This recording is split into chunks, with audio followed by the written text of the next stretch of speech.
Welcome to the Entrepreneurship and Innovation Studio, where we explore the passion and the purpose behind some of the amazing people in our community, and above all, their stories. I'm Dr. Pablo Paredes Romero, and all my career, I've been fascinated by entrepreneurship and innovation.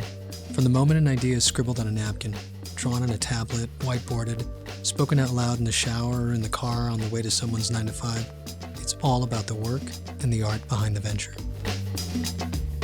Emmanuel Escamilla is a curious blend of visionary entrepreneur with a missionary zeal. The chairman of Debrief and former executive director of Codex, Emmanuel is a cerebral and empathic servant leader who once actually rode a bicycle across the country, just because. To be in his presence is to realize that there are just some people more driven than you will ever be. That at the heart of it all, the lifeblood of everything he does is service to his community through service to underserved communities, is a brilliant example of social entrepreneurship in its most eloquent expression. Welcome back to the Entrepreneurship and Innovation Studio, where we are with our guest, Emmanuel Escamilla. Welcome. It's a pleasure. I appreciate it. On the topic of community, tell me about the community in which you grew up. You know, I was born in Sacramento, but moved to Modesto when I was around 11. And for me, the community that I grew up in was in South Modesto. Me and my mother lived together. You know, she's always was a single mom. And my community was the kids who lived around my neighborhood. I played baseball, so we played a lot of wiffle ball, played a lot of soccer and whatnot. So for me, you know, I don't have any brothers or sisters. And for me, community has always been something that has been developed around me. And something that I've always longed for, you know, being in Sacramento with my mom, us two on our own, you know, not having family nearby, you know, your friends and the people around you become those who you confide in and trust in. So for me, community has always been important, and always been something that has needed to be developed. What from South Modesto would you say is imprinted in your DNA? I think one of the misconceptions of South Modesto is that it's a dangerous place, that it's a place that you kind of just drive through across on the freeway. If anything, you go to South Modesto for the food, right? But for me, it's the people. I grew up, and my mom lived on a really rough street in South Modesto, and a lot of the people there are marginalized, right?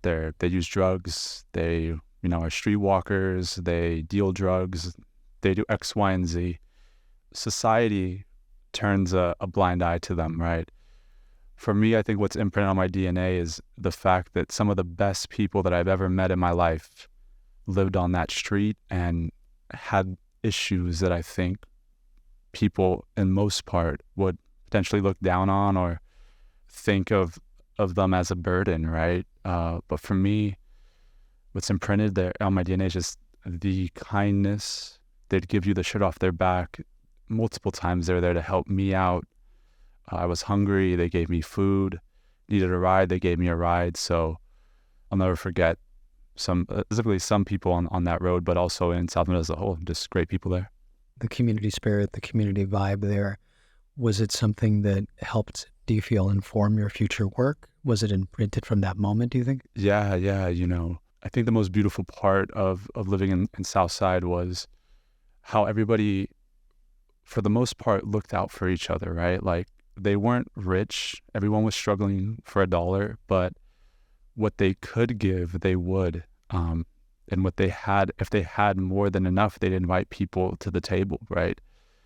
And for me, that's, I think, is one of the purest forms of community, is being able to break bread, being able to share. So yeah, it's informed my passion for community-related work, volunteerism, a company that I started that's really highly community-focused, and it's definitely become like the ethos of how I view the impact I want to make in the world. So it's impossible to you can take the boy out of the neighborhood, but you can't take the neighbor. No, you can't. No, I could be exposed to many things, and I have been exposed to a lot of beautiful things and a lot of bad things, but the community is deeply rooted in my heart. It's interesting because I'm very fortunate in the regard that I get to hear the stories of my students here at Stann State, and so much of it starts with, I want to go see the world and go out and explore. And that's wonderful, right?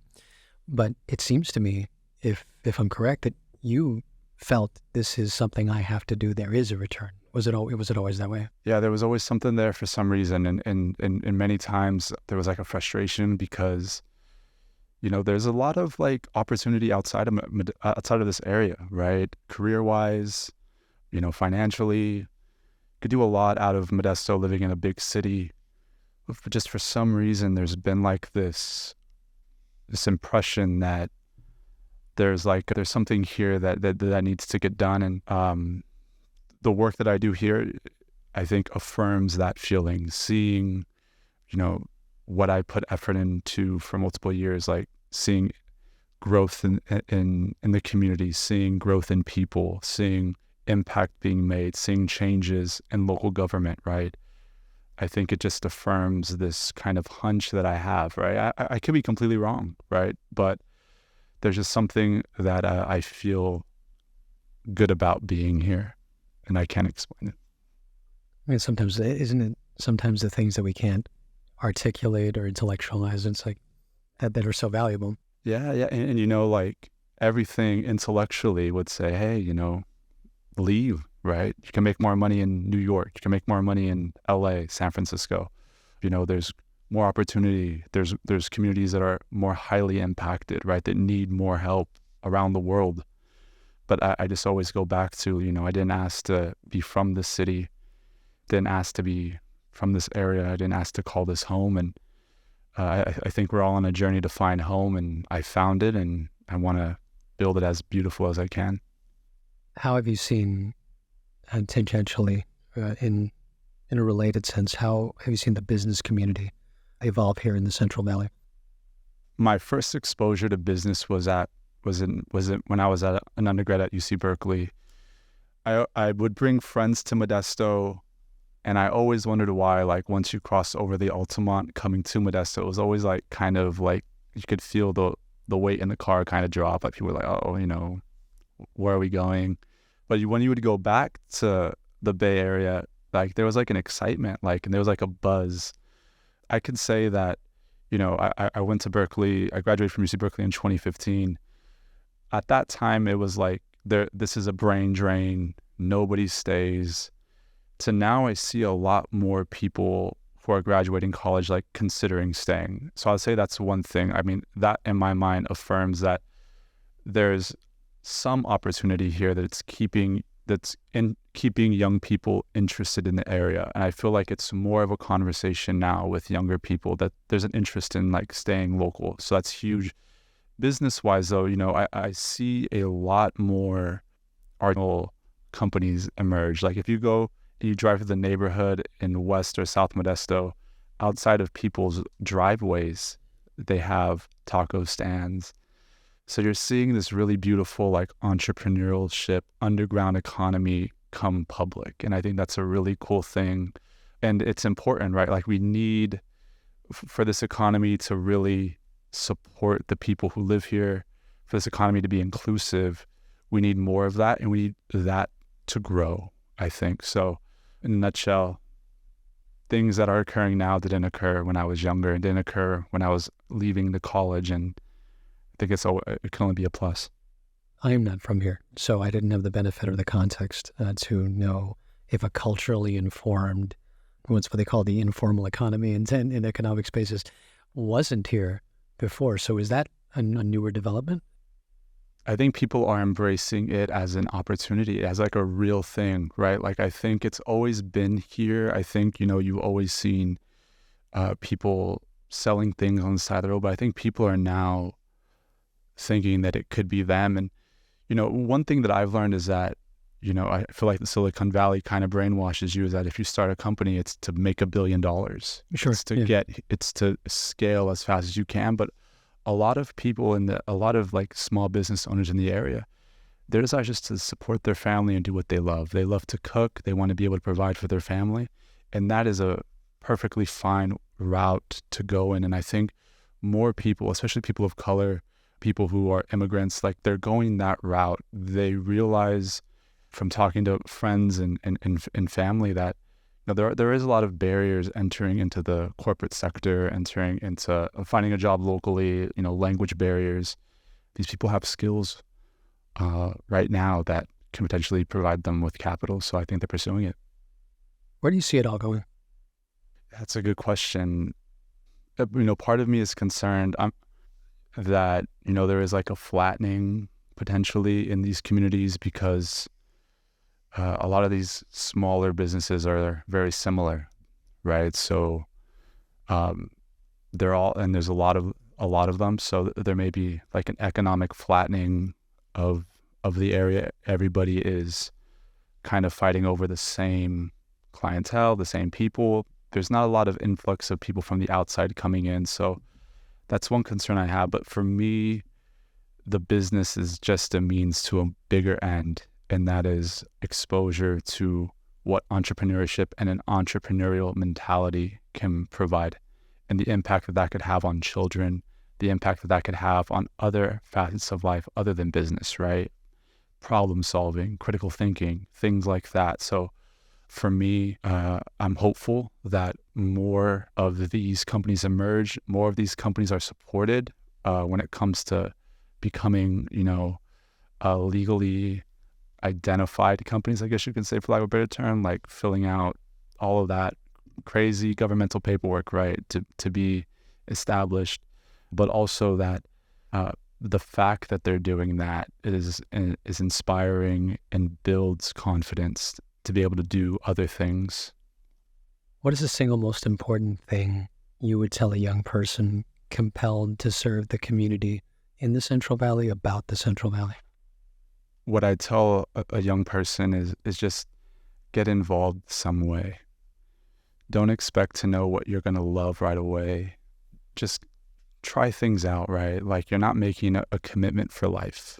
And you just standing there opening up a door is just as important as somebody who's handing out food, giving away backpacks. Like, your presence is important. I think, if anything, these communities just need the presence of young people, the presence of people who want to help and who are committed to helping.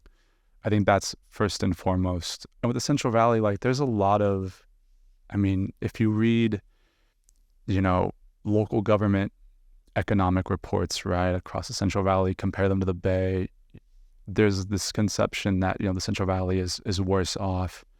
I think getting involved here in the Central Valley is, I think, culturally, there's a lot of it here.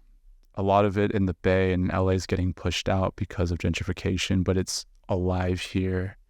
And I think it's important to immerse yourself in that and to celebrate that, because these spaces are becoming more and more rare. And yeah, just go in head first and don't think too much, I'd say also.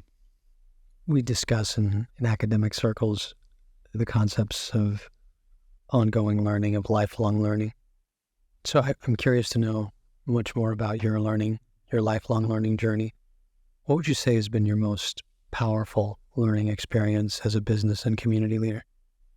Did you know, I tell the story, I have told the story a lot in some spaces. And I think for me, it's just the importance of exposure, right? And understanding that we don't know what we don't know. I've told the story of these two kids who lived on Olivera Road, where I lived at, and their names were Emilio and Jesse. I was asked to tutor them. They were like the brats of the neighborhood, right? Like, they'd walk down the road and you'd kind of like go back in your house because you like don't know what they're going to do.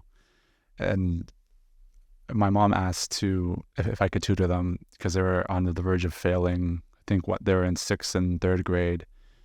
So we didn't really have a place to study. So we would go to Mi Pueblo, which was like a little grocery store, around the block. Yeah, Crow's Landing. Crow's Landing. And they had like a little space there. And we'd go there because we know we get samples, and every time we studied there, people would give us food just to be able to eat, the workers there. So we would do work there, and they were able to graduate after months of tutoring. I remember when they graduated or when they were able to pass on to the next grade, I asked them, like, how do you want to celebrate? Like, do you want to go somewhere? What do you want to do? And when I said that, I was like, oh, why did I say that? They're probably going to say, like, they want to go to Disneyland or something, or they want to go to Legoland. I don't know. But they said they wanted to go to the mall. Okay. So from Olivero Road to the mall is like 6 miles. It's not that far. And these kids are like, I mean, they're maybe 6 and 12. Like they're older kids, right? Like they had never been to the mall before. And I remember that to me spoke volumes. We went to the mall. They literally wanted to go into every store. But I'm never going to forget, Emilio said that he had never seen he never been on an escalator before. So he went on an escalator, ran, came back down, did it again. And for me, I was like that's like a roller coaster from them. And I think that really impressed upon me 2 things. One, just the lack of exposure in neighborhoods that are underprivileged, especially with the youth, right? Like, I truly believe that poor decision making in some ways is informed by lack of exposure. You make bad decisions when you don't know what options are available to you. If you only see a certain thing every day, you think you could only live in that box. And when you're exposed to something, like, you're able to break free from the prison of what people think you should be, how people think you should act. So for me, that was really something that has always stayed in my mind and is core, I think, to my learning journey. Just how could I be exposed to new ways of thinking? What is going on in the world around me? What is going on in business? Like, what is trending? What's happening? I need to know, right? Because many times we could think we know it all, but in reality, we don't know what we don't know.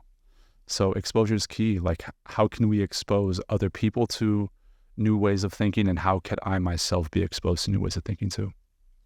How do you find it most effective and personally gratifying to extol the virtues, as it were, of lifelong learning? It's just making time for what's important. And if we love to learn and we truly embrace being a lifelong learner, we make time. In our busy schedules, we make time. And for me, it goes back to this idea of like being present, right? Being present in a room, being present around people, being present in the community is important, but also being present to learn, being present in the moment to absorb information is also critical. Like, especially now when things are just so fast, there's so much information out there. The dedication of time is extremely critical, and it's an investment, right? So our presence in the moment, our presence when learning, I think is a critical virtue to being a lifelong learner. What emotions does the word access inspire in you? For me, access means that there's a gatekeeper, right? And it means that somebody has power, and it's a dividing line. So access to me definitely it kind of nudges me a bit, right? Like it's an unsettling feeling. When we're in the community, access is always at the top of our mind. Who has access to resources? Who doesn't? Who has the ability to say yes? Who has the ability to endow a body and of information, of potential, right? So access is a critical thing, especially for underprivileged communities. How can they get better information? How can they obtain the necessary resources to be able to live a high quality of life?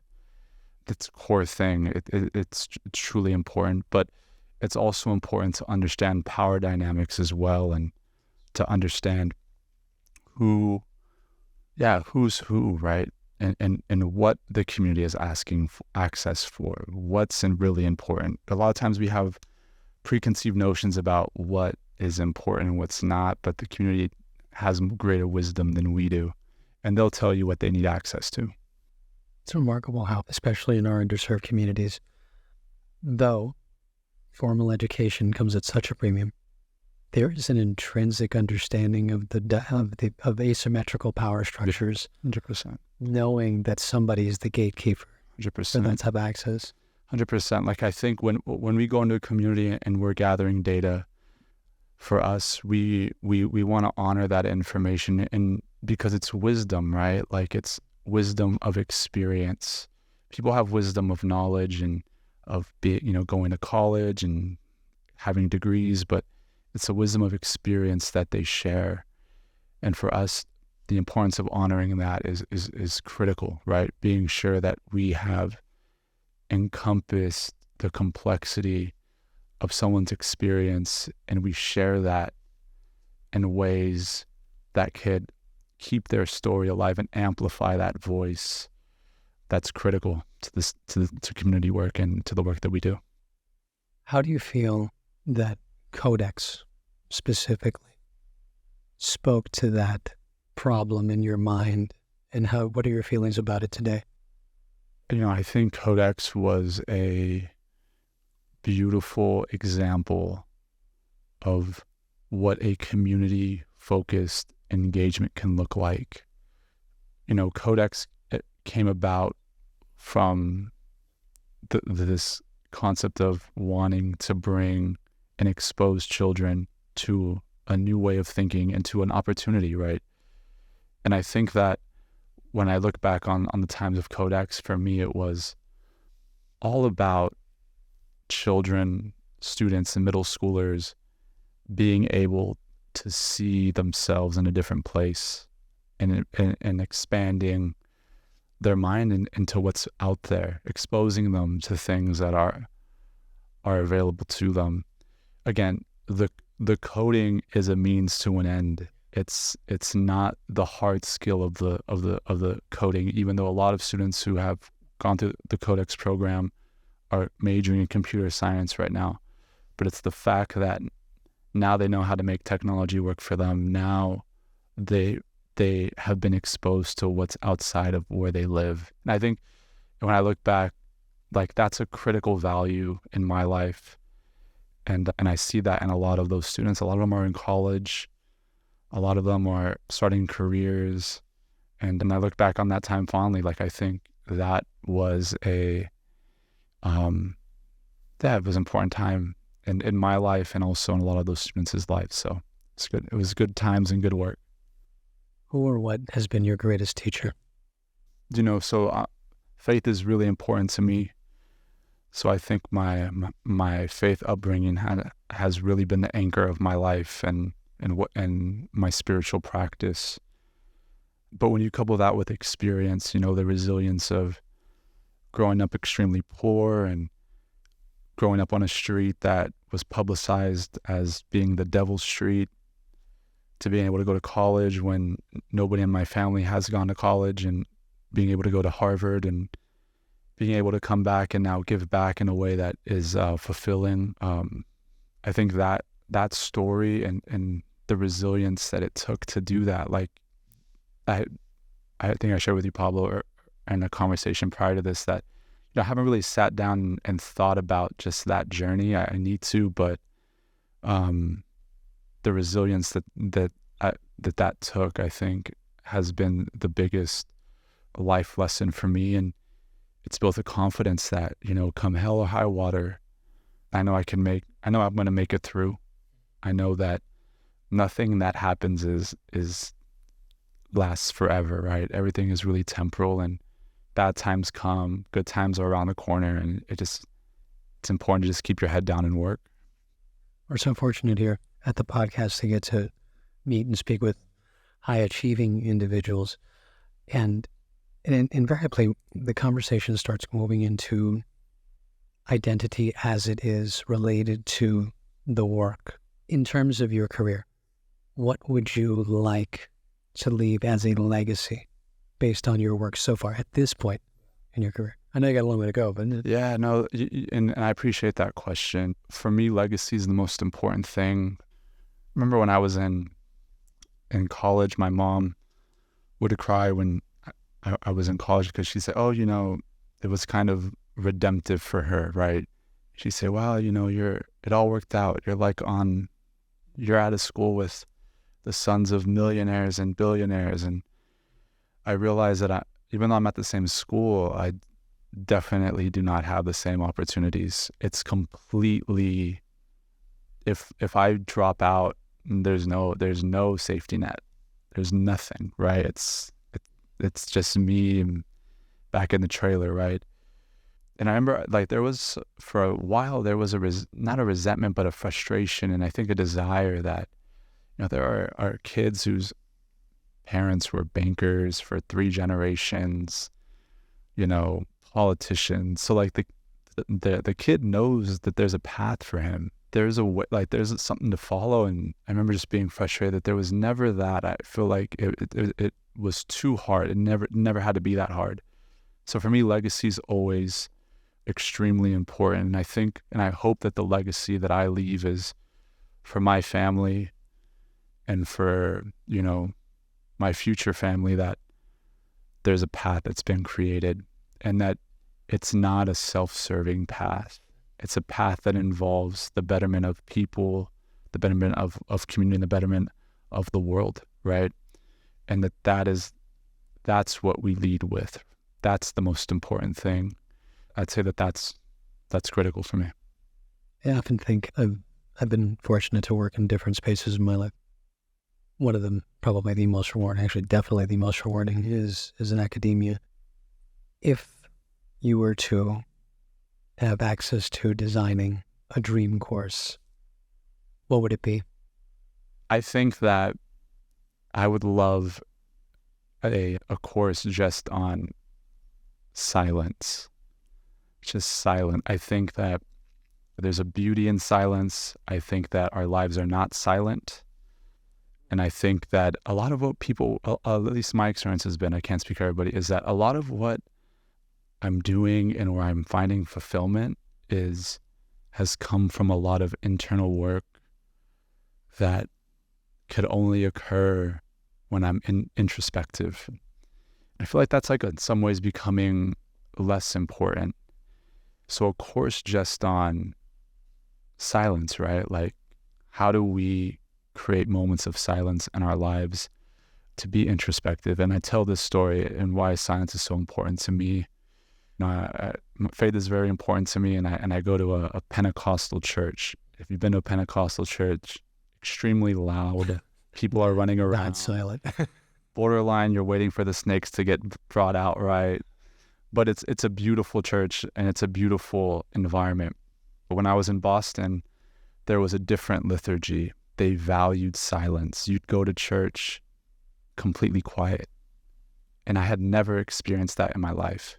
And I think for me, that's become a very important to my spiritual practice, my personal practice. But I think it's something that people need to study. And if I was in academia, I would love to study the importance of, like, quietness, silence, and introspection. I think those are critical things for personal development, to know what we want to do in life, right? And just for mental health as well. It's such an important set of teachings, mindfulness, if that's what you're really into. Is it something? For sure. Yeah, I had a friend who was a big music head, and he was talking to me about, and he taught me to appreciate jazz, Miles Davis specifically, and said, if you listen to not so much his playing, which is obviously, it's Miles Davis, but the moments and the pauses that he takes between the notes, you could live within those notes, in between those silent pauses between the notes.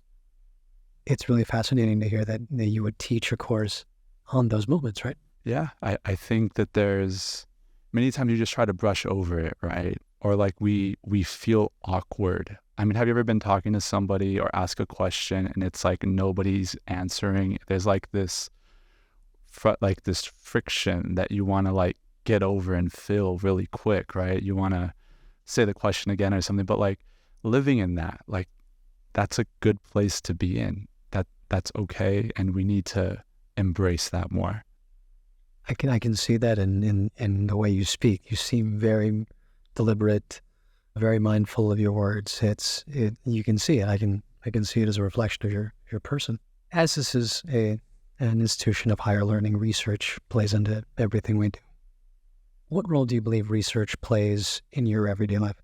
I think outside of the newspapers I read and like the magazines I read as well, just the day-to-day things, right? Like I wanted to buy multivitamins. I know how to like research how to find good multivitamin. I'm not a nutritionist. I'm not a guru when it comes to food and dieting and whatnot, but there's a critical thinking element that if you know how to research, you can tell good information from bad information. And I think that's becoming harder and harder today, right? Everything on the internet looks like it's professional. Everybody's an expert now. So for me, the importance of research is that critical thinking element and the perception, right? Like I think one thing about people who have grown up with technology is that they have a good BS meter. And I think, going to college and learning how to research and how to craft a well-versed paper makes that even stronger. There's a lot of BS out there, right? Everyone's trying to sell you something. Everybody has a point of view. And even beyond that, I think the importance of research is also the importance of argumentation, right? And the importance of being able to express your ideas effectively. We need more young people, and we need more people who have grown up in this area, who have experienced, tremendous barriers, right? To be able to be confident in their voice, articulate, and express who they are, how they feel, what they've gone through. And I think research is a critical element of that. And if I can go back, I would have embraced these papers that I had to write, these research papers I had to write. That's right. Or at last, to come full circle. Because I'm not going to even share the ways we had to get those things done, but it builds a muscle that when it's all said and done, there's gratitude for. Oh, absolutely. I agree. And I say that not for my students in technical writing that are may not listening to this, but if they were, no, yes, there's something about it. I wonder, how much do you suppose that filter, that ability to conduct research in a meaningful way, to understand things better, is sort of a casualty of the death of expertise? I think when everyone's an expert, everybody can do it their own way. And it's like, it's celebrated if you do it a different way, right? And the technical and the precision of sharing information, of sharing your perspective is now being overshadowed by charisma, which is, charisma is a great thing, but it's not an end all be all, right? And it's being overshadowed by who's louder than the other person, or who can talk faster, or who's more eloquent, right? So I think that precision in being able to share information and being able to support the information you're sharing, even though it may feel frustrating at times to go through like the process of learning that skill, I think it's something that is critical. And there's always space for people who can do that well. I think those people last in business, they last in their careers. I feel like the other people who are BSers or who only lean on their charisma, they eventually get found out, right? Like, sure, you can't last like that forever. But I'd say just embrace it right now. So shout out to your students. Hopefully they're writing. There it is. What role do you feel research should play for a community servant? I think research should be a source of truth that's trusted, right? A lot of times it's easy to lean on your emotions, to lean on how we feel. Stories are important and they need to be celebrated, but at times data needs to be brought into the room. With the company I have called Debrief, we do a lot of public engagements where we gather data and we package it for our clients. We support the people that are partners and the people that we work with be able to engage community in a honorable and effective way. So for us, research is critical to what we do.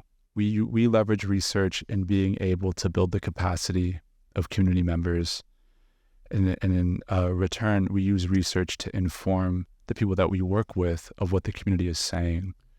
It's a common language, I think.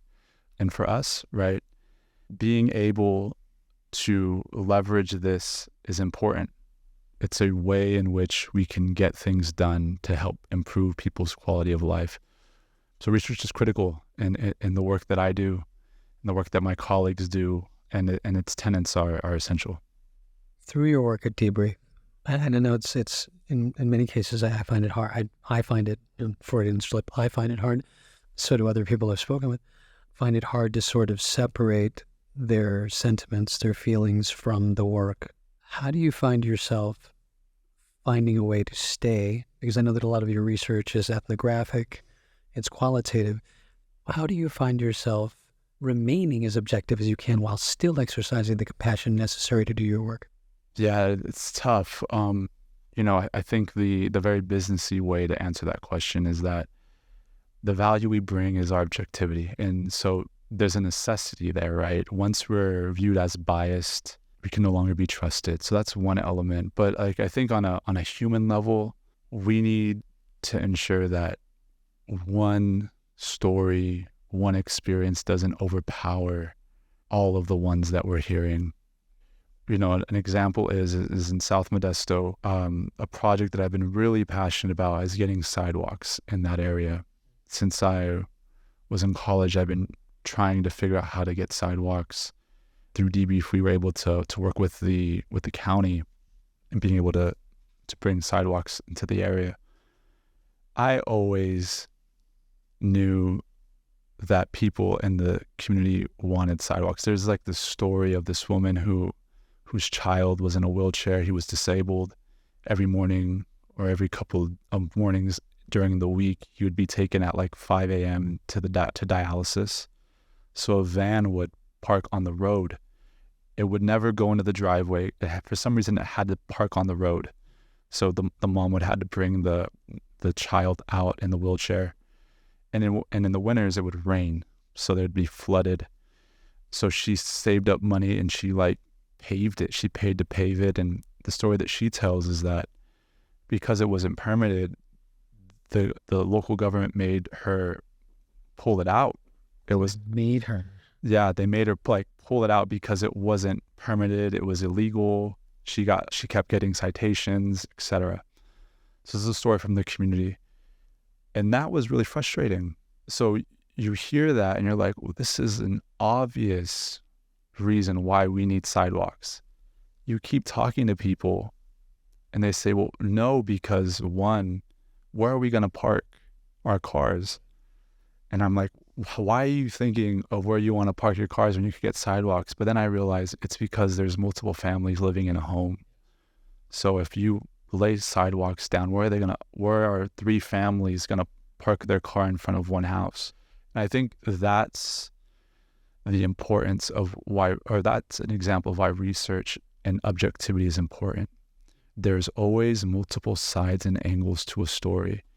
Just because I want sidewalks in a neighborhood doesn't mean that it is the right thing. And I think throughout time, people in power make decisions based on how they feel, on what they think is right. And I think we need to move away from that. And being objective is gathering information from multiple perspectives, right? And then making those findings and sharing them and letting the community decide what's really important, right? So I'd say that that's a critical learning that I've had. What do you yourself find most enjoyable to research? I'm going to be honest, it's not being in the library. I think the most fulfilling part of research is kind of knowing when there's a feeling that I get when I know the argument's pretty strong, right? When you've done the work to pull to pull together all of the supporting information, you've placed it in a paper, and it's compelling, and now you're just tweaking the language. To me, that's the joy I feel, and you know that now you're kind of just polishing the table, right? You're like, I imagine it's like a carpenter, right? They kind of have a chunk of wood, and the joy is when you kind of see it come together. Now you're just polishing it up. To me, that's where the joy comes in, when you kind of see that final product. Leading up to that moment of polishing, is it and I'm always curious about this because we've taken research classes, they talk about triangulation and the whole others. What is that moment where it's like, yeah, time to polish? Yeah. I wish that every paper was systematic. You do this, you do that, and it's done. But it's like every paper is different, and you come around it from a different angle. For me, it's when I read it or I give it to somebody else to read, and they say, "Yeah, this is pretty good." There's just this feeling I get, like when there's it's on track and it's ready. Yeah, it's one of those, and does that mess with you? Like it does. That it's not something we can like bound in some sort of science. It's more of this esoteric sort of. I wish writing. If I had one dream, it's that writing could be systematic. You do this, you do that. You have a strong paper. It's done. You know where to start. But I just feel like every time you sit down and write, you're starting in a different place. Yeah, maybe it's just the way I write, but I feel like every paper is a new experience, right? Like you're starting at it from a different place and you're doing it a different way, but that feeling is the same no matter what. So I'm fascinated by craft, right? And we'll talk more about craft going forward. Do you approach the writing of it from an artistic perspective? Would you describe it as? I think so. Like, I wish I would be more strategic about it. I wish I would be like a very like a kind of like a surgeon. Like this is how I always start. But it is, for me, it is like an art, right? Like, it's a piece of clay, and sometimes you start with the top of the clay, sometimes you start on the bottom, but it's gonna end up how you want it to look, right? So, but yeah, I'd say it's for me at least, it's an art. I wish it wasn't, but it's still fun. What is the secretly coolest part of what you get to do? One of them is being able to spend time with my co-founders, Nancy Martinez and Jose Burrell. For me, they make the work. The work's enjoyable, but they're the cherry on top, being able to spend time with them. I'm the older one of the three of us. I'm the older one.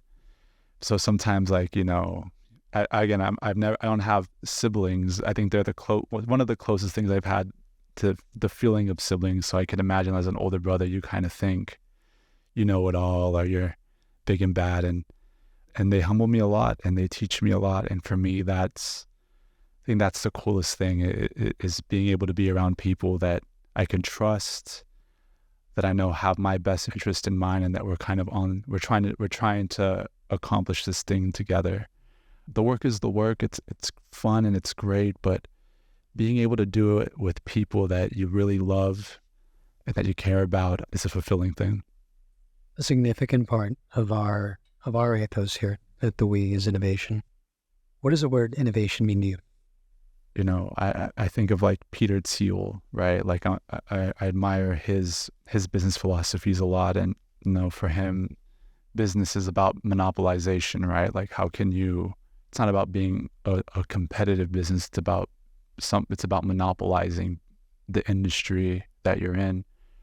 When I think of innovation, I think of that. I think of an idea. I think of a thought. I think of a concept that has the ability to absorb an entire way of thinking, an industry. I think innovation is that. And you think of like the innovator's dilemma, right? It's that same kind of line of thought, right? Like, how can you kind of move up the ladder and be able to absorb customers that companies with a strong track record currently have? So for me, innovation and monopoly, whether it's customer, whether it's a way of thinking, whether it's concept, go hand in hand. What do you feel that innovation should mean to us here? I think innovation should mean not that. Like, the community work is not about monopoly, unlike business, right? Innovation and community is, in my mind, being able to create greater access. And in addition to that, being able to support an ability to allow people to have and attain a greater quality of life. So when it comes to empowering and when it comes to serving, that's where innovation should live. How can you increase access, and how can you support people to be able to find and solidify how they define what a high quality of life is? And for me, any idea, any service, any technology that creates that type of impact at scale is an innovative approach. To that end, I mean, there are ideas and then there are innovations. Can you take me back to a moment in which you were part of an innovation in a social context and you knew it and felt it before you knew that other people knew and felt it? What was it, and what about that made you draw an involuntarily quicker breath? Yeah. I think it was, I mean, for me, it was Codex, right? Like, computer science in and of itself isn't a new thing. It's been around since the middle of the 20th century, if not before then. Like, it's been around for a while.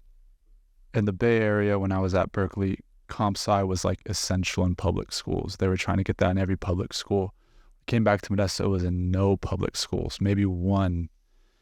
And I think when I sat down with an administrator of a large public school here, they didn't even know what it was. They had no clue what comp sci was. And for me, I was like, wow, like, this is kind of insane that, one, we're an hour away from the center of the global technological economy, right? The Silicon Valley is literally an hour and a half away.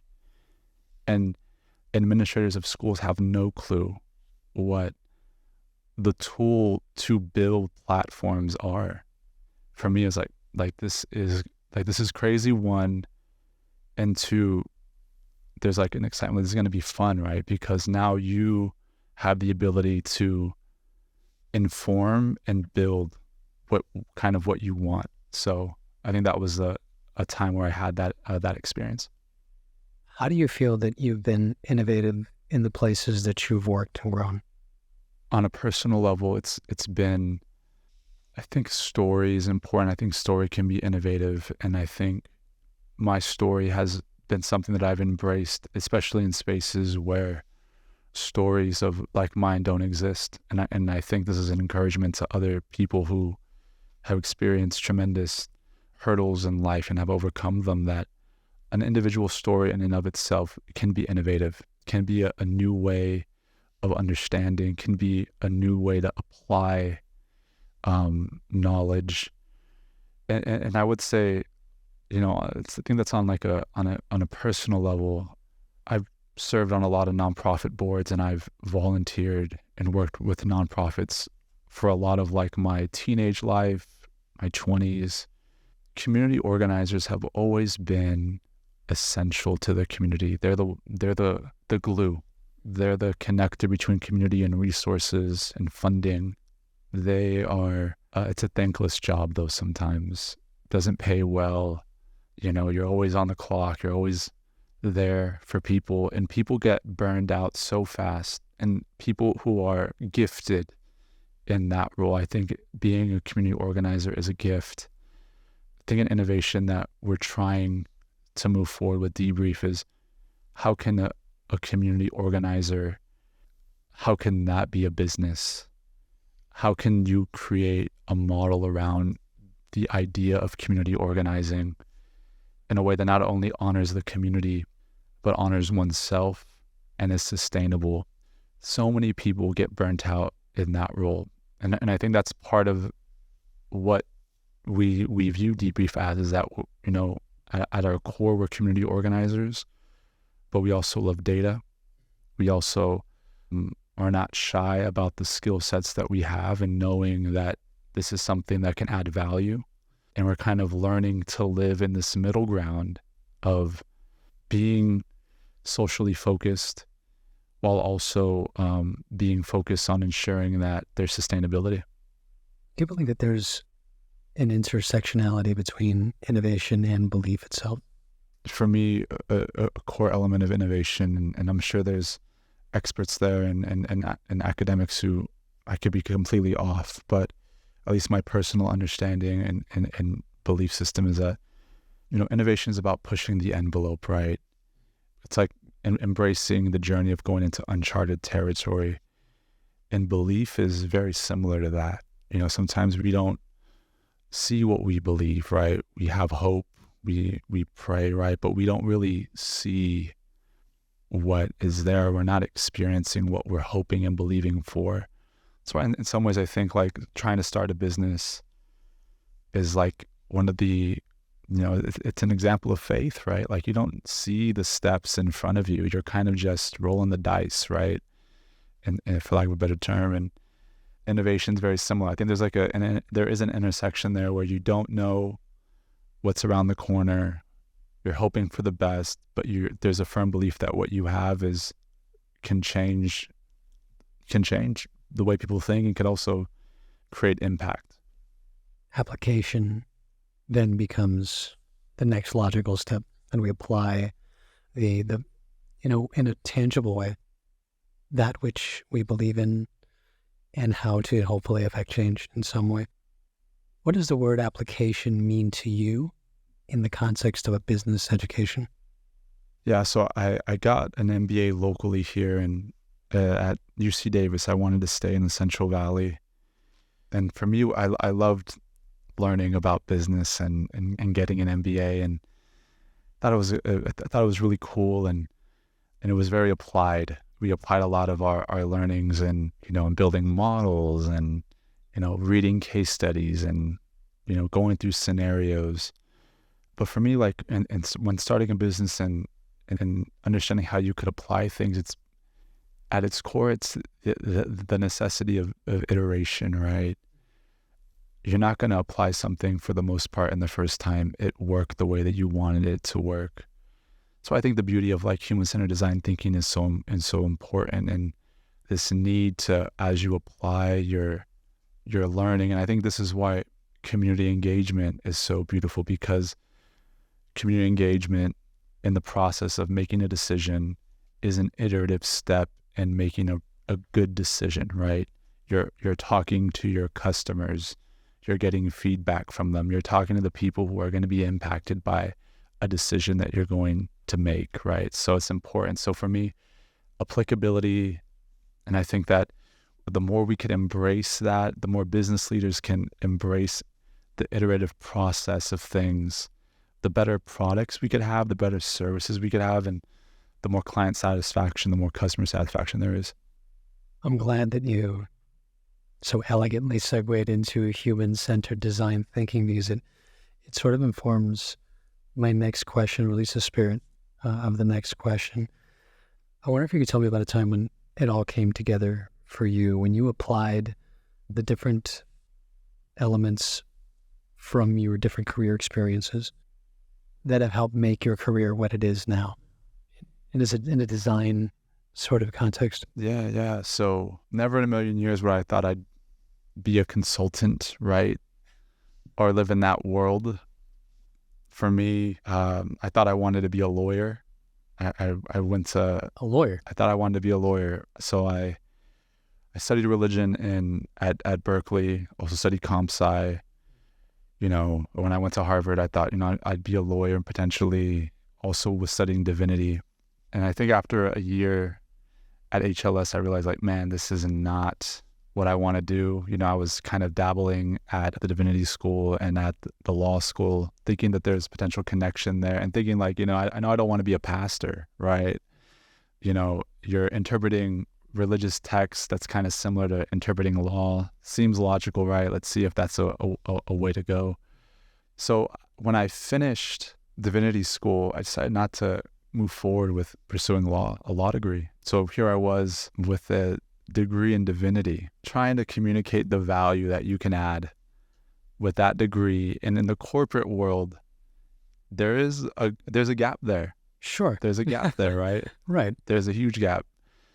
So I stopped for a second, and I was like, man, like, one, did I make a big mistake here, right? Like, did I screw up my life?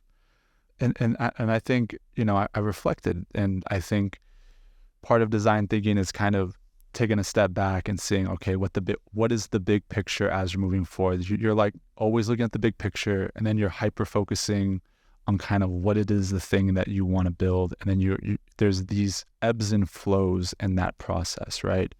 And I realized like, okay, what is the skill sets that religious and a religious studies education offer? Problem solving is one of them, right? Like you're going through these texts and you're trying to find an answer, and you have to put an answer together through these really sometimes crudely designed sentences, these parables that can mean a million different things, but you're learning to problem solve, and you're learning also how to deal with complexity. These texts are very complex, right? I mean, try to read a philosophical text. I mean, half the time Lord forgive me, I didn't even read it because it was so confusing. But I realized that those were skill sets that have supported me in being a consultant. And if anything, those skill sets are the core of what I do. Being able to work with clients and being able to decipher through what the actual problem they have is through the myriad of different things that they're saying. They're experiencing this is happening every day, blah, blah, blah, blah. There's a core issue that they're dealing with that sometimes it's not as explicit as you'd like. And also then you have to strategize and figure out, okay, how do we solve this problem through all of this complexity, through the business experience, through the current state of the market, etc. So for me, navigating my educational experience in a roundabout way allowed me to find, I think, a home in consulting. And I don't think I'd ever wish this on anybody, but it's an experience, and the design thinking elements, I think, played a big role in being able to kind of take a step back and kind of go with the ebbs and flows. What do you yourself wish to learn one day and apply? I think for me, it's being able to find peace, right? Being able to kind of know when to like put the sword down. You know, you could find rest. I think that's something I want to learn more how to do. And part of the journey, I think, of being early in your career is that you kind of want to conquer the world, right? You kind of want to do as much as you can and do everything. Knowing when there's peace and finding that and defining that, I think, is something that I hope to learn. Your words are inspiring and compelling. And I just have to think of, I've been fortunate, like I said, to be a small part of students' academic journeys. And there's times when they'll confide in you in changing a major, taking a course, not taking a course, not doing as well in a course as perhaps they would have wanted to, where the question comes, what have I done? What advice would you give to a student who finds themselves at a similar impasse to yours about that moment and what it portends for their future? Yeah. So I think the biggest what have I done, other than the figuring out the career thing, is, when I was in community college, I thought I was Superman, I guess, which I'm not, and try to work full time and go to school full time. And for some people it works. For me it just didn't. So if you're to look at my MJC transcript, I have 8 straight W's for 3 semesters. I don't even have a GPA, and that, thank God, in a roundabout way, it helped me because it didn't affect my GPA. But I remember trying to go back to school after doing that, how hard it was to nope. I mean, it's hard. Counselors don't think you're serious. Teachers don't think you're serious. I don't even think you think you're serious yourself, right?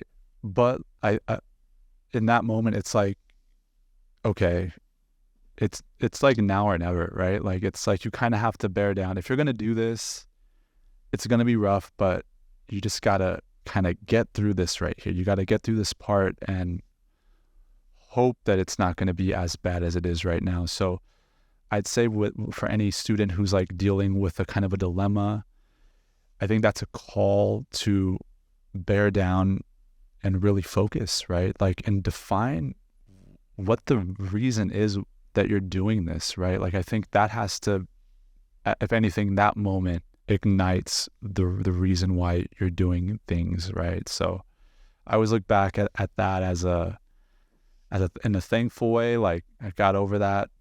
I've experienced it all as a student, so definitely not a perfect student by any means. No, we thank you for that. We thank you not for being an imperfect student, but for sharing a journey of imperfection. Yeah. What would our students be best served to know about applying what they learn here with us at the School of Business?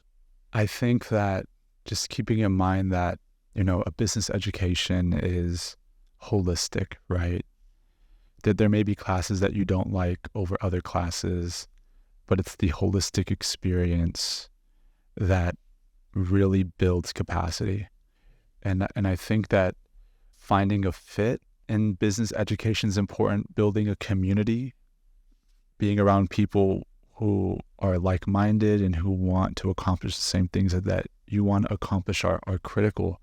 But just knowing that the education here is holistic, right? There is a broadness of this education that you'll be thankful for. We'll never be a product developer. I'll probably never manage a product throughout its life cycle. I was actually really bad at that. We did like this online thing, and it was a horrible experience being able to kind of learn that process of what those people do and then what that career entails. But now I can look back at that and understand like that's an experience that's tied to a bigger experience that is building me as a businessman, right? So just understanding that like the biggest takeaway from my experience in a business education is the fact that you have a holistic view of business, and now it's an opportunity to really invest in what you're passionate about in this field. In academic spaces and business spaces relating to leadership, so much thoughtful discussion, so much creativity. I think a lot of it's due to our individual impressions of the phenomenon itself. What does the word leadership mean to you?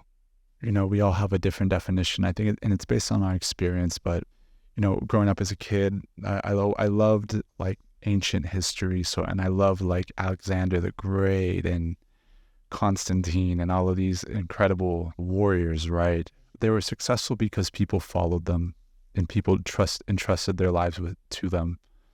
And I think one of the biggest things that I look back and when I think of leadership, it's being okay to sacrifice the benefits of what a leader is for the sake of the people that you are leading, whether it's, a salary, whether it's, the big house. As a leader, you're in my mind, you're called to ensure that the people that you're leading are taken care of first, and then yourself. And I think sometimes it's flipped, and you could always tell when it's flipped and when a leader has too much, right? But for me, leadership is definitely servant and it's sacrificial. And I think that's a side of leadership that I don't think is talked about enough, right? The sacrifice of what it is to be a leader, and what is necessary to give up in order to be a good one. In a similar vein, what do you feel makes a good community leader? I think it's the same thing. Like, I think community leaders are selfless because they're doing something that nobody is asking them to do. They're doing it because they have a sense and a desire. They're sacrificing time with their families. They're sacrificing a paycheck in some regards, right? They're working long hours that no one's going to thank them for the most part. For me, a community leader encompasses that, a good one, right? And even a volunteer, right? Like somebody who's present. They're giving up things for the sake of others. And I think community leadership is about service just as much as it is about sacrifice. And I think community leadership is, in many ways, servanthood just as it is sacrifice. And a lot of times these communities are in the position that they are in because for decades they've been viewed as a mine to extract things from, extract talent from, extract labor from, and demonstrates the need for community leadership. Somebody who's giving of themselves to pour back into the holes that this extractive mentality has created, right? For me, I think there's an alignment there. Who is the leader who impressed Emmanuel the most in his early years, and why? Yeah, so I loved baseball growing up. I love sports. Baseball is my first love. Close second is boxing, but baseball is my first love. Yeah, my favorite player was Derek Jeter. So played shortstop like him. I tried to do a similar batting stance to him. one thing I'll never forget. Yeah. It checks. Yeah. I'm a Yankees fan, so I'm been having. Go ahead. There you go. No, it's Yankee fan to Yankee fan, right? Oh God, that's great. But remember, so he's the captain, right? And he refused to wear the C on the jersey. He never wanted to wear the C, you know. And if you watch sports, you love sports, you know that the captain wears the C on the jersey so that everybody knows he's the captain.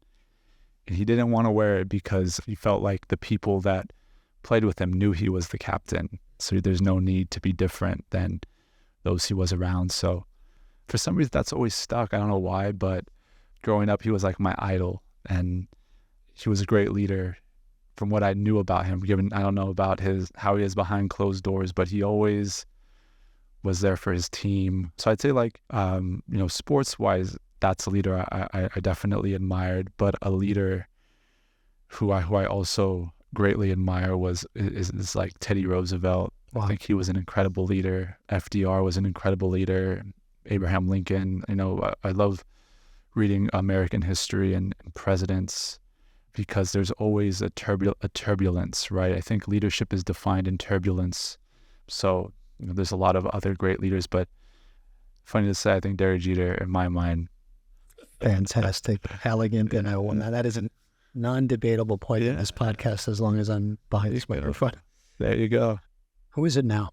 Oh, who's a good leader now that I admire? I would say, you know, I think somebody like Alexander the Great, in my mind, is a fantastic leader, just for the simple fact, similar to Derek Jeter, he was with his troops the entire time. He fought in the battles with his troops. He was persistent and he was determined, but everything that his troops did, he did. He slept on the floor, like his troops slept on the floor. There's a famous speech that is not verbatim, but the essence of the speech is, and you know, he said, you know, if you were to take off his garments, you would see scars on him like his troops would also have. So for me, that's an important element of leadership that I think is critical, is that being in the trenches with the people that you're leading, and also sharing in the scars and in the battle with them, right? Like, a leader isn't one that sends people, you know, to the fire alone. You know, they have to join them there. And I think that's where respect for a leader comes, and I think for me that's what leadership's all about, right? Yeah. I have a student who's a huge admirer of Alexander the Great, so Guillermo, that was for you. How have you seen Stan State evolve over the years? I think it's been a good thing. You know, I've had a lot of friends come from Stan State, and I think the amount of Latinos and Latinas who have graduated and are proud alumni, I think that's something that's really important for the Latina community. And I think it's important for the future generations to know that Stan State it's local, but it's a fantastic school.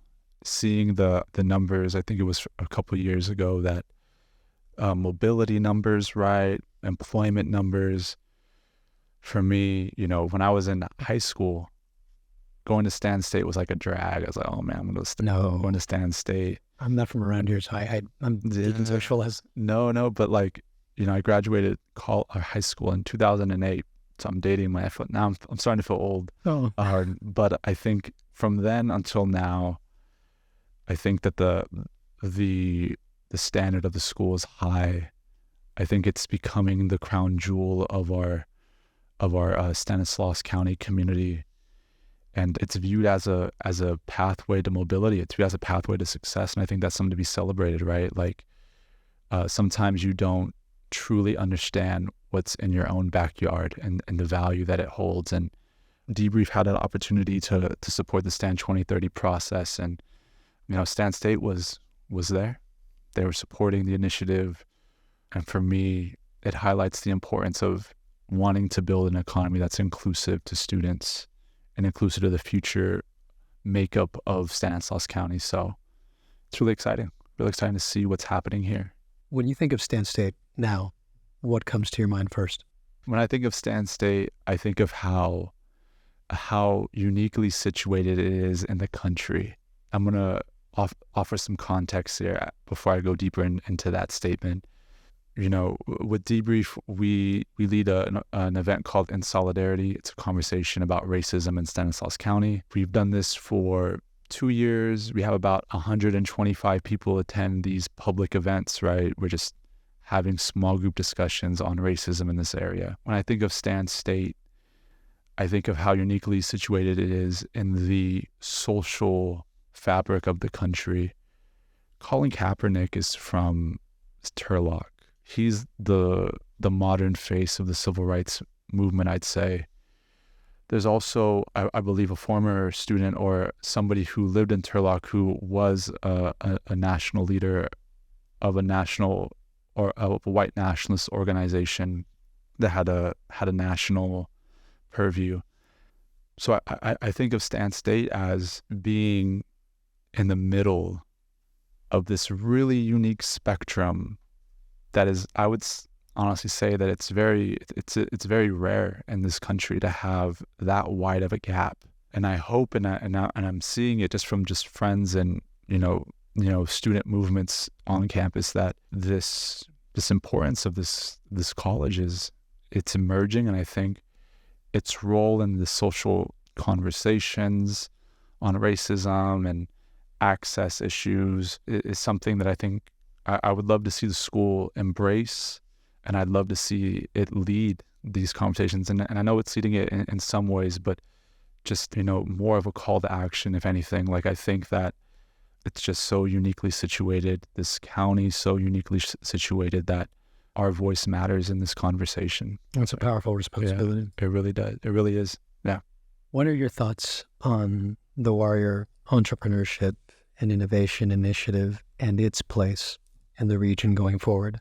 This is the launching pad for future entrepreneurs who are going to elevate this region. There's a lot of wealth here. There's a lot of opportunity here. And I think that this school, this program, is a core element of being able to serve as a launching pad, developing students who have an entrepreneurial mindset, who can see opportunity locally and be able to build something that creates value and is sustainable. I think it's something that's new. I think it's something that's needed. And I really think that it's a training ground. This is something that hasn't really been around in this area since I can remember. So I think that as this grows, I think so does the economy. I thank you for your sentiments and your words. And again, it's a wildly important responsibility, and so many of those battles are waged with early career professionals taking roles of prominence at a very early time in their careers. Can you describe the feeling of speaking to the aforementioned early career professionals and what it means to your feelings about your career today? I think with early career professionals, it's being able to navigate navigational capital, right? Being able to find a strategy and how to navigate an organization, navigate life, right? How can you be able to attain the information to do that, and to do that quicker rather than later, sooner rather than later, right? For me, that's been something that has been critical to my career trajectory. How could I find the support I need to navigate where I want to build a career in?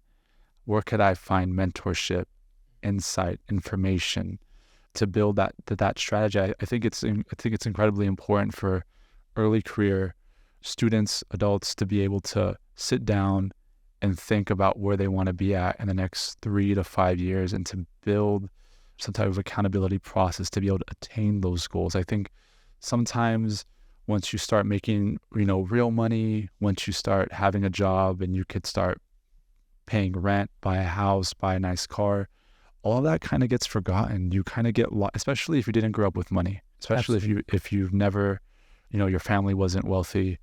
We get kind of lost in buying things and getting things. Clayton Christensen, who's somebody who I deeply admire, talks about that being like a hygienic thing, a financially hygienic thing. And that, for me, that's something that has always stuck, right? Like, financially, how can, do we get kind of lost in the sauce? So in my mind, it's sitting back and really developing, like, where do you want to see yourself and working towards that? I've had the ability and the privilege of having great mentors in my life, and people along the journey who have kind of sat down with me and helped me conceptualize what I want my future to be. And I think that's been an incredible support and navigate. I view them as like my compass, right, as I'm walking through this journey. You described a very idealized set of potential experiences.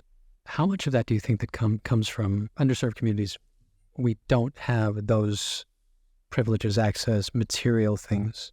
And in the transition to the following generation, when they start experiencing the success, having done the things the way that they were told was the right way, go to college, get a career, do we become victims of our own morality at that point? Or the one that's extolled generation to generation? I'll respond to that and kind of telling like a personal philosophy that I have is like, in the community, when you do community work, and usually when someone from like the outside, let's talk about like we're doing work in South Modesto, somebody who's maybe a funder wants to support an initiative or wants to donate to a cause, there's like this idea sometimes from people that like people don't know what's best for them, or people don't have the core abilities to plan or to like save money or to prepare for the future, prepare for an emergency, etc. I truly think that people who have grown up in underprivileged circumstances are like the best strategists. They have had to improvise so much in their life, right? Survival instincts, I think, cater well to being able to strategize and plan. There's been a lot of experiences that I've had personally of like, okay, like how are we gonna, tomorrow, I'm eating dinner right now, how are we gonna figure this out for tomorrow? Or I need to buy toilet paper tomorrow, how could I get a couple bucks to be able to do that, right? So I think the ability to strategize is there. I think where the issue comes is in the execution of that strategy, because there is distraction, especially as families become more mobile. And I think this is something that I'm trying to figure out too. I don't have the answer yet, but it's how do you maintain a perspective of being able to remember what it's like to struggle and not forget that when you have the things that you've always wanted. I think there's this really, some ways, depressing metric that like wealth is gone by the second or third generation, right? And in my mind, what helped build the wealth is lost and it's not passed down. And I think this is why story is so important. And I think this is why, sharing stories of our ancestors, sharing stories of where we come from, the struggles of our past, they like help prevent that from happening, I think. Sure. And assimilation necessitates that folkloric aspect of it is completely eviscerated. Yeah, it's a sad thing. Like, it's a sad thing. And I think for everybody and every family, it's different. But at least for me, it's something I'm trying to learn. I've gone through the exercise of trying to figure out, I never met my father, trying to learn about the history of my family on his side, just because, those elements make up who we are, the story of who we are, whether we like it or not, whether it's a good story or a bad story. It's part of who we are, and in some ways we have to honor that. Who is Emmanuel Escamilla? It's a good question. I don't even know who I am. I'm just kidding. I think I'm just somebody who wants to help. At my core, that's all I am. Somebody who wants to help, who's there. And in some ways it's comes from, you kind of want to be the thing that you never had, right? So I just want to help. At the core of who I am, that's all I want to do. What was Emmanuel like in his early career? Oh, yeah, I sit down with my mom sometimes because I poke fun at her because it's like, man, you should have taught me how to keep a calendar, right? Manage my time.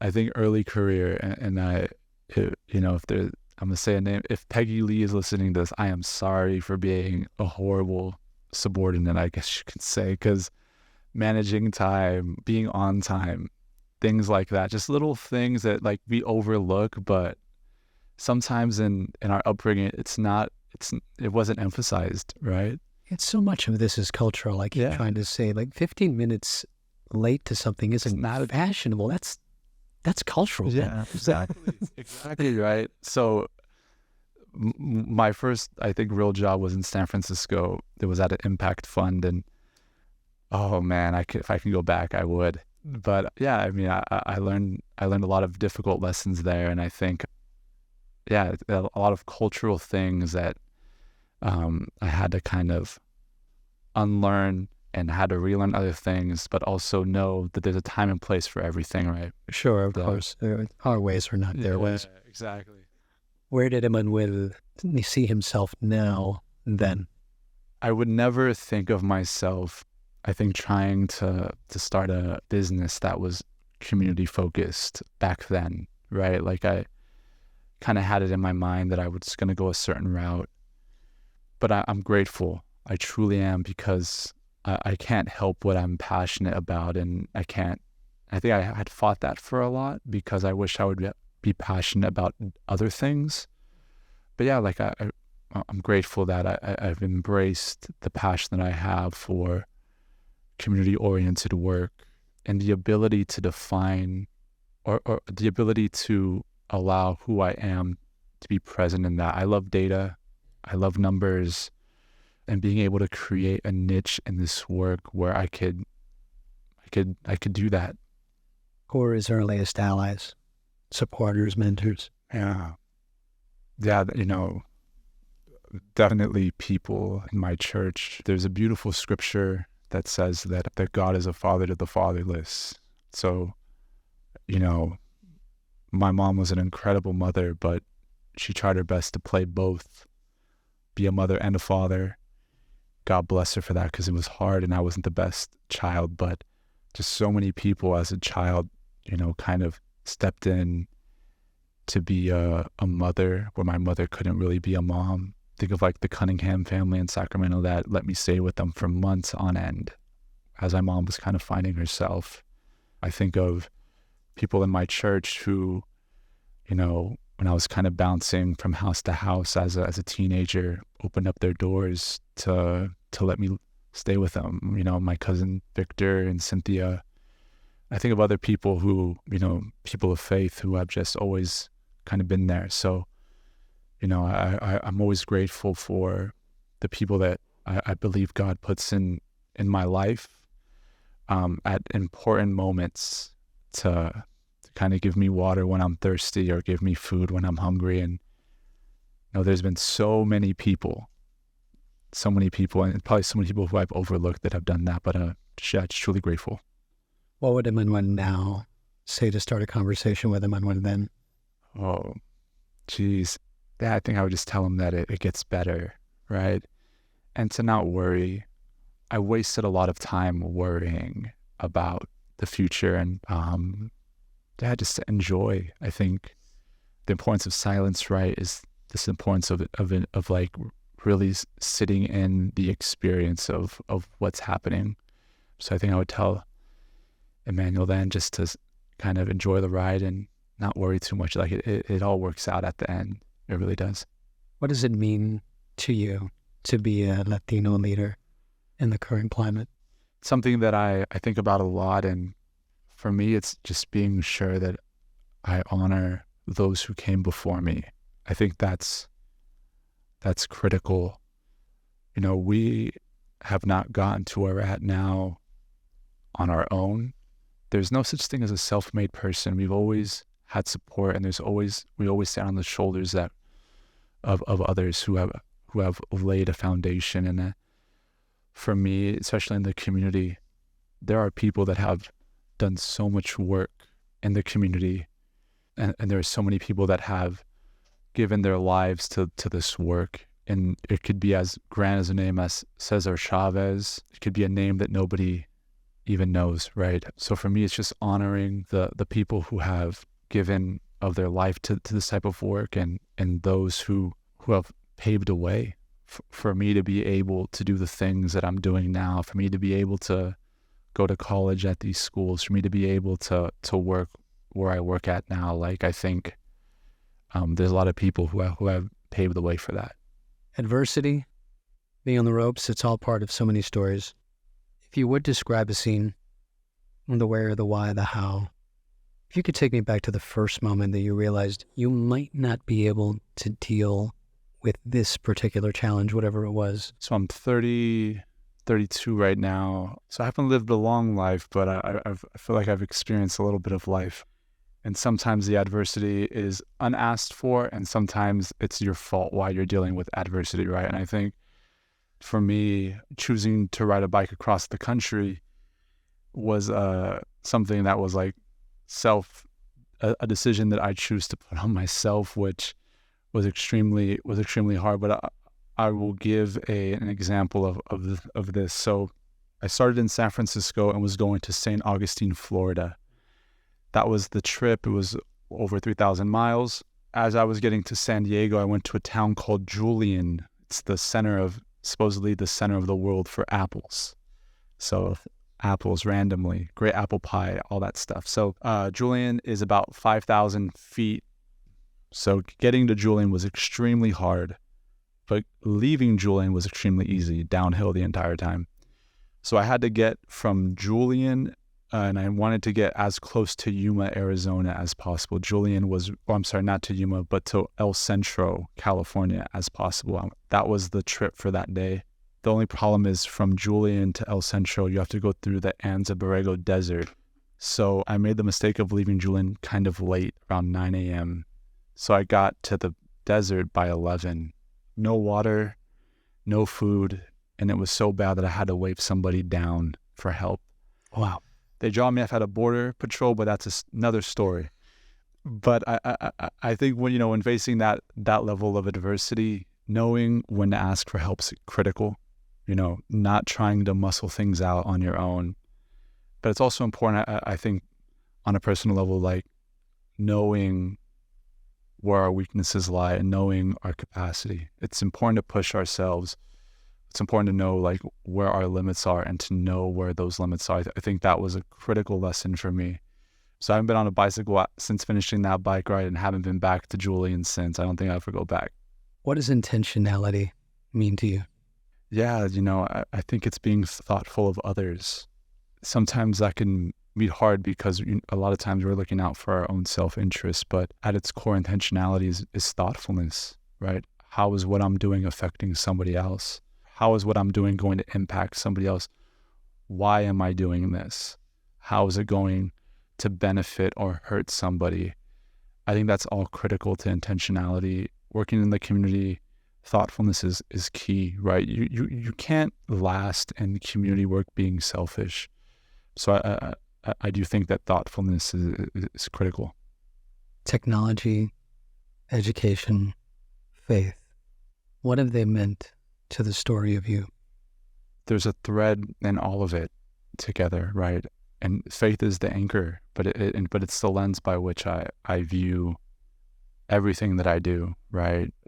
I told the story, I gave a TED talk and told the story of how the sling that David used to slay Goliath at the time was a form of technology, right? Usually you would use a sword, but he chose to do something different. It was in some ways an innovation, right? So that's why I feel like technology is blends in. And for me, faith is the lens by which I view my life, what I do. I always try to find threads in what I value and what I'm passionate about through the lens of faith. When and how did you feel the most creative in your career?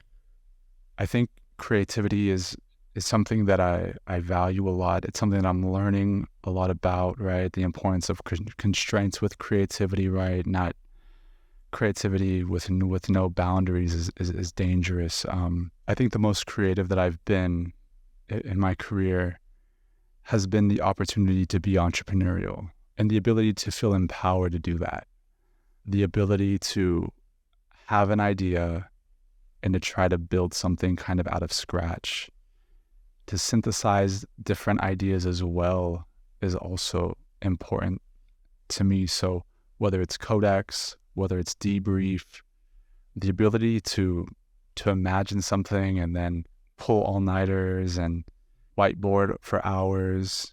For me, those have been some of the most creative moments. And then being able to see what that creates, and then being able to see it bring in revenue, and being able to see it create impact, and being able to see, you know, people be hired full time, and sustainability and all of these things, I think just a byproduct. But yeah, just from scratch, kind of all the hours, losing track of time and building those two things have been really, really cool for me. Is there a moment where you hear this expression, the artist becomes the art, or where the worker becomes the work? Is that an image that somehow resonates for you? Does it mean something? I hope when it's all said and done, right? Like, I hope when my life is over, I can say that, right? That it wasn't the byproducts of what was created, but the life itself that tells the story, right? It isn't the business or the revenue or the impact, but my hope is that that's the story and the art that is created through all of this work. What role has family played throughout your journey, and how did it evolve? Yeah. So this is an interesting question. So my mom was always like a black sheep of her family, so I never really grew up close to my aunts, and I'm an only child too. So for me, family was always my mom. I'd see my cousins here and there, but for the most part, it was just my mom. But I've always kind of had a mishmash of family, right? You know, Christmases have always kind of been a headache because you don't really know who to visit. A pseudo family has become the people who I've met in the community, the people who I've worked alongside, the mentors who I've sat with, and, you know, they've poured into me. My definition of family and the impact that family has made on my life isn't kind of the traditional understanding, I would say, but it's just a lot of people that for some reason or another felt that they wanted to hang out with me and spend time with me. And for me, like, I'm truly grateful for that. There's so many people locally who have done that, who have given me a shot, given Debrief a shot. And I think that's something that is a beautiful outcome of serving, is that you get to meet all of these great people who care. Book or film that changed your life? Oh, book or film that changed my life. So I'm going to start with a book. I do love to read a lot. The Alchemist was a book that really impacted my life a lot. I read that relatively young, and that's just been a story that's like kind of stuck with me. I'm reading a good book, Leadership in Turbulent Times, that's stuck with me too. I think a film that I really love is, you know, Gladiator is a great movie that I think sticks with me, and it's all about like overcoming and all about, you know, finding your path. And I think that's, especially as someone who's on the younger side of many professionals, I think that's kind of where I'm at. I know a lot of my people my age are at, right? We're trying to just figure it out and whatnot. So it could be turbulent, it could be rough, but I think those books have helped me. That movie has been something I've always kind of pointed back to. Song that you've heard that made you say, that's my life, that's me, that's my story? Again, it's probably going to date me, but if you love hip hop, yes, then you know this song, Hate It or Love It, The Game, and 50 Cent. So that's a good song. I think that kind of encompasses my life. That's one. I can't think of another one off the top of my head, but that's definitely one. I think you could throw a couple of Tupac songs in there too. What does the phrase "good trouble" inspire in you? Good trouble at its core doesn't care what people think. And I think if you want to make change, you cannot be enamored and overly focused on that. So good trouble is doing things that you know is right without caring what people think. And I think it's becoming harder with social media, right? And the need for affirmation, I'm speaking at least for myself, for me, it is tied to kind of disconnecting from needing consistent affirmation of people and trusting my intuition. Do you see yourself as a high achieving individual? I mean, do you see yourself in those terms? In some ways I do, but in some ways I don't. Like, I think I would be lying to myself if I said that I don't consider myself high achieving in some ways, because I've been able to I've been blessed with an education and blessed with the education that I think many people would love to have. And I, for some reason, have been granted the opportunity. But then I don't, because the people who I'm around, that doesn't really even matter. Where I went to school, how much money I make, it's not even like, doesn't even come up. In some ways, it's important and I embrace that. But for the majority of my life, day to day, the people who I'm around, it's not even a factor to them. So because of that, it's not something I really think about. Complete this sentence.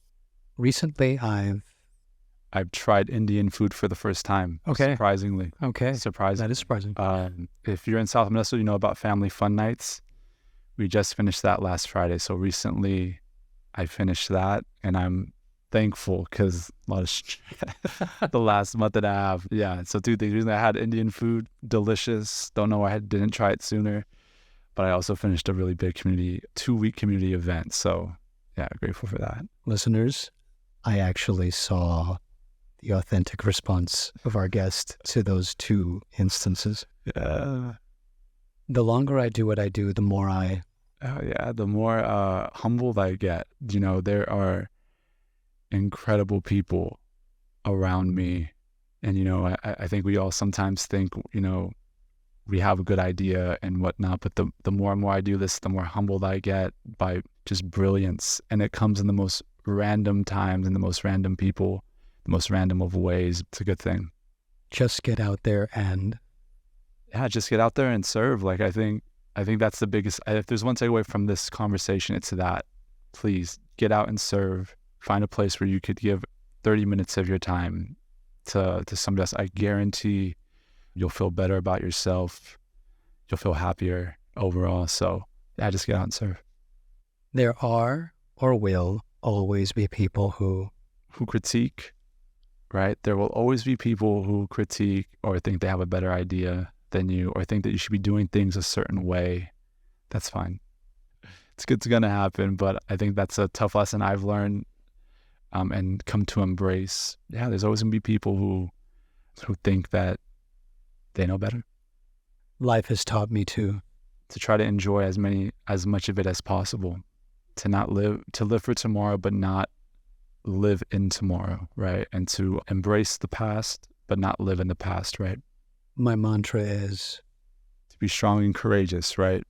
Everything that we do is tough.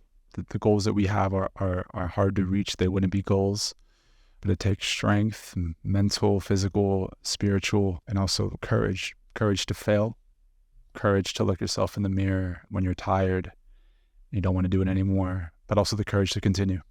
Winning teaches you. If you know me, I'm extremely competitive, very competitive. So I think winning teaches you how to work hard and prepare. It really does. Usually the winner is the one who does those two things. So it's taught me that. It's hard not to ascribe the word competitive to a man who rode a bicycle across the country. Jeez. Even if only with himself. Yeah. Losing teaches you. Oh, yeah. How to be graceful. How to be graceful. You know, it's easy to rub it in when you're winning, but it's how you lose that really shows the character, right? So how to be graceful. The part of me that is the work. Part of me that is the work became evident when, I think, working with co-founders, right? Being in a relationship sometimes, like you see things about yourself that you want to change and that you know aren't healthy. So I've learned a lot about myself working alongside people who I respect and admire. The hardest thing about learning to trust your instincts or intuition is? Yeah, the fear of failure, right? You really know how much you trust yourself when you have a gut feeling, but everything is telling you the opposite, right? All of the markers and signals are telling you the opposite. If you are listening to me now and need a testimony to the power of education and belief in yourself and others, I want you to know that everything is truly possible. A kid from the Devil Street in South Modesto to being able to attend Harvard, if you don't think that you could accomplish what you want to accomplish in education and in a career, whatever it may be, you're sorely mistaken. Really, anything is possible. Random association. You know the rules. I'll say a word, and if you like, say the first one that comes to your mind. Change. Good. Change management. Tough. Inclusion. Important. Peer. Support. Mentor.